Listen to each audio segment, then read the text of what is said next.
В Туркменском национальном институте мировых языков имени Давлетмамеда Азади открылась международная интернет-олимпиада по английскому языку. В интеллектуальном марафоне принимают участие сотни студентов из 48 ведущих вузов мира. Всего заявки подали представители из 32 государств, а в финальную стадию вышли сильнейшие знатоки из 15 стран.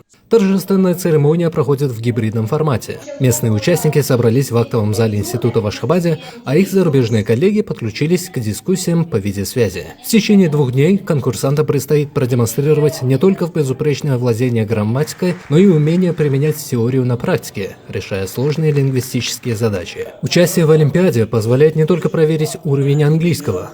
Конкурс помогает налаживать совместную работу между университетами из разных стран и развивает связи между студентами. Победителей ждут почетные дипломы, а всех участников – уникальный опыт международного общения. The administration of our institute is annually organizing the International Olympiad among the students. And this initiative was started in 2021, and this year we are organizing the 5th International Internet Olympiad among the students of linguistic and non-linguistic specialties of Turkmenistan and abroad. This Olympiad was organized in 2 rounds. The first round is qualifying and the second one is the main round. And the qualifying round of this Olympiad was held on April 1st and 2nd of this year.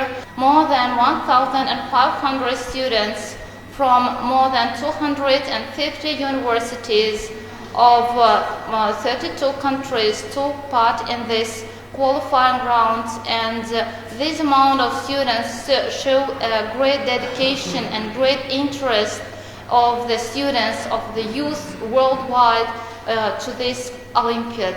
And we wish great success to all the participants of 5th International Internet Olympiad. Taking this opportunity, we would like to express our deepest gratitude to our esteemed President Arkadal Hiro Serdar and the national leader of Turkmen people, Hiro Arkadal, for all the opportunities given to develop the education system of our country. And we wish them long life, sound health, and every success in all their undertakings.